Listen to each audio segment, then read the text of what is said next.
Oh, saan pupunta yung bata na yan, vlogger?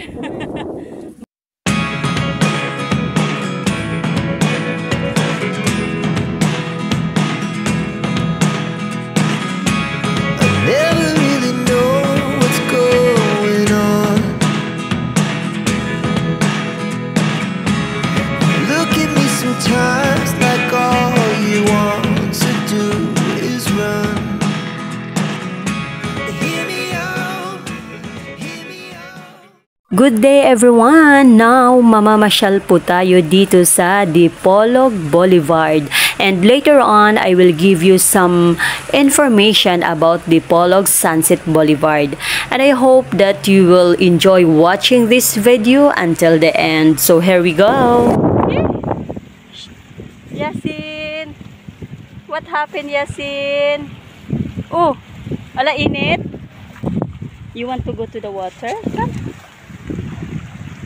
Dipolog Sunset Boulevard is an esplanade in Dipolog, Zamboanga del Norte, spanning from Santa Cruz, Barangay Central to Purok Bularan o Barangay Miputak.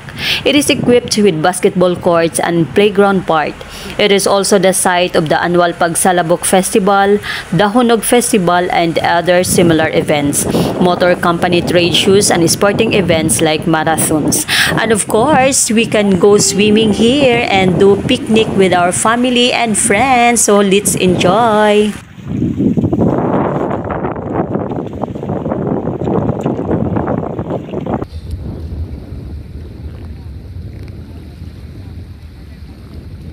Baby! Tuwan-tuwa si baby.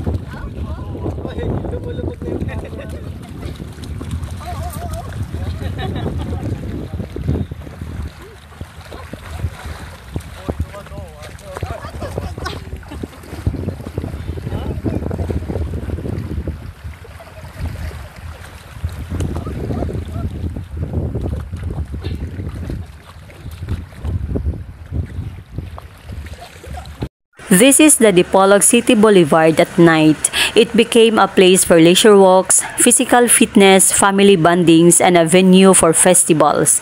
The natural ambience and the clean, orderly, safe, and congenial atmosphere entice visitors and locals to repeatedly visit the area, especially in the late afternoon or evening.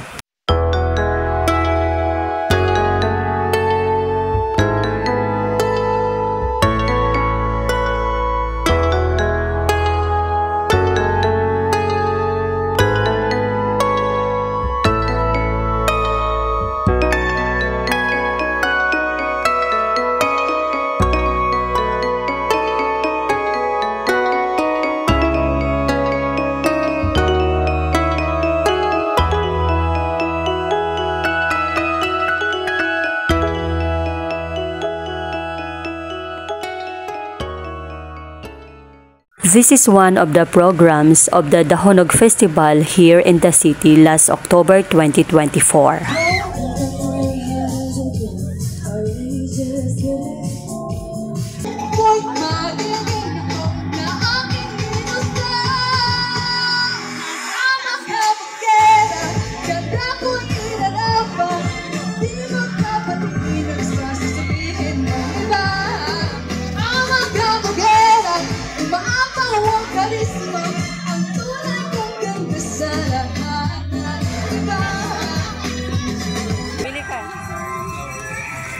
Bili ka. May barya tayo dito. Ha? Oh, bili ka. Yasin. Oh, bili ka, Yasin. Yasin! Ha? Oh, bili ka. Bili ka. Susunod ako sa'yo. Oh.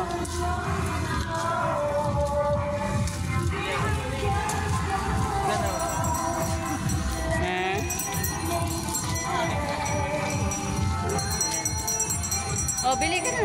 Wala. Ako na magbabayad. Ako, kuha na ako. Oh, sige, kunin mo yung wallet ko dyan. Oh, dito, lahat. Ay, Bin. Mukha, Bin. Yasin with Kuya. Hindi, si Kuya lang. Kayong dalawa ni Kuya.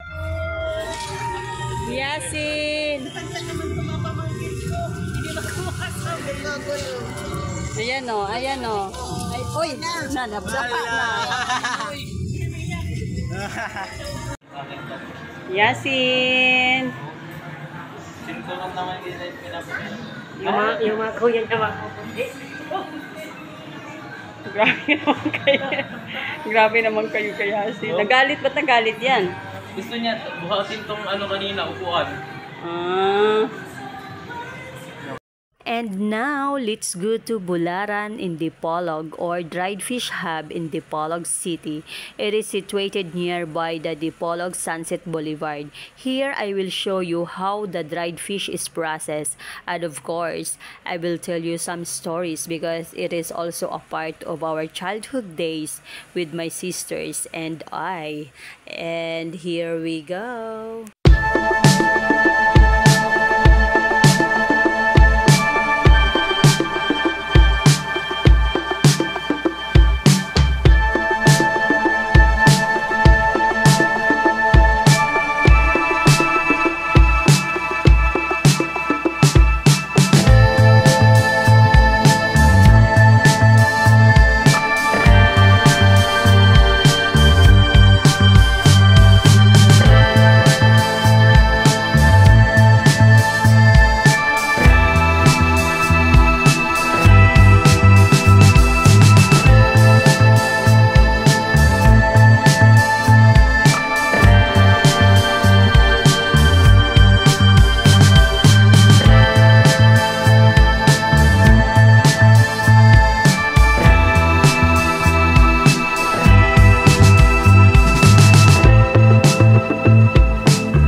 Kakain na, nangapit bahay. Ano ba? Bahay. Ayan si RCI, nangapit bahay. Ay, maganda ka dito, Sel. Oo nga, maganda ka nga dito. Ayan. Ayan. Oh, maganda. Huwag na ako kasi nga malaki yung mukha ko. Sige na, isama ka. Diba? Video kaya to.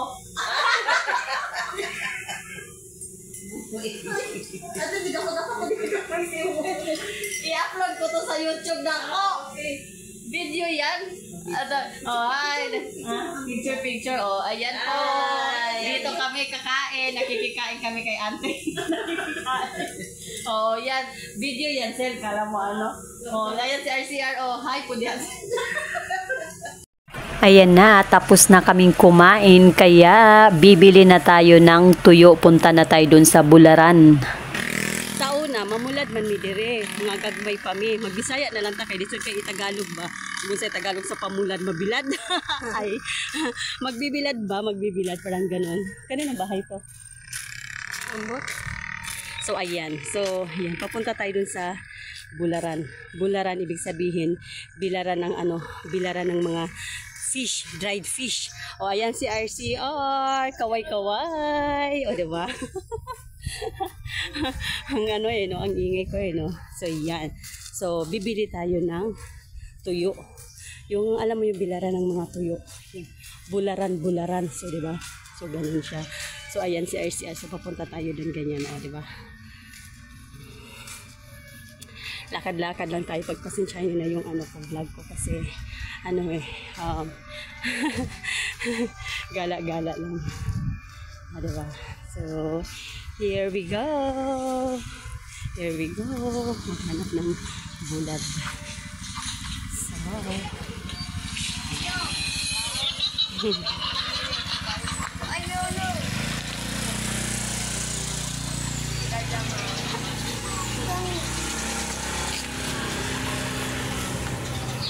Ayan. So dito maraming tuyo. Bibili tayo ng tuyo. So ganyan. Dati ganyan ginagawa namin. Ayan. Muna siya bularan. Ang Bisaya, magbisaya na lang ta. Kana siya bularan na siya. Diha nimo ibutang imong kuan. Yo po. Diha nimo i-file ang imong mga bulad. Ayan, dahan ka nag-asin. Tapos ang tulo, ito kaya sino? Sa sinta. Ay, lami na siya. Muna paborito ni Mama Sen. Oo, tagay pa niya. 140 man ang kilo pero 120. Ay, sige. Ayan. Sige, pilay na yun dati ha, kaya kung dami pa doon ako te. Naakay ko ani doy, kanang putos doy, wala. Lupin. O, kanang papel. Asa tama kapalit og papel kanang para iputos na mog-ayo kay iya hadadon man niya sa Dubai. Sige. Sige, kay para maputos og ayo. Ayan. Ganyan ang paggawa ng tuyo. So, ayan. Ayan siya. Ayan yung ano. So, ganyan dati. Gumagawa kami. Muna yung trabaho sa una. Maghimo, migman na mo. Mag-file mi anak niya sa una. Ang isang kape ang tawag dito. 50 centavos dati. 25 centavos, mga ganun. O, diba? Ngayon lang kami na nakabalik. So, ayan, diba? Yan, masarap yan. Masarap ang timpla ng tuyo nila dito. Ayan. So, yan. Bularan. Bularan sa Bisaya. Bularan. Diba? Tuyo. So, ganyan ang paggawa ng tuyo. O, diba? So, ang dami yan. Shireng. Shireng. Ayan. O, diba? So, yan ang bularan tuyo. Dati, ganyan ang ano. Dito sa Dipolog, maganda ang tuyo. Masarap ang mga tuyo dito. Kasi, hindi siya ganun kaalat. Tama lang, hindi siya matabang, hindi maalat. Yung tamang timpla. So, ganyan ang paggawa. Tsaka, ang kagandahan dito, talagang alam mo yung pag-process. Maganda talaga, as in masarap talaga pag natikman mo. So ganyan ang ano, bilaran ng tuyo dito sa Dipolog City. Ayan, dito sa Surf. Fisherman's Village ang tawag dito sa lugar na to. Sa Surf. So ayan. O, diba ang ganda ng ano nila. Sarap. At dito bibili kami ngayon. Pero nung mga bata pa kami, ginagawa din namin yan. Kasi nagkakapera kami dito. Kasi bawat isang isang hilera na yan, basta mga 25 centavos, 50 centavos, ganun. So, ayan, how to make a dried fish. So, ganyan. Lami man siya sa munggo. Oh. Unsa ni ngalan ani doy? Bagis, oh. Sa Tagalog, unsa ni Tagalog sa labangitan? Ha? Langis? Oh. No, panganay kanila no. Maunawong ni ko ano. Flying fish. But if you don't wanna tell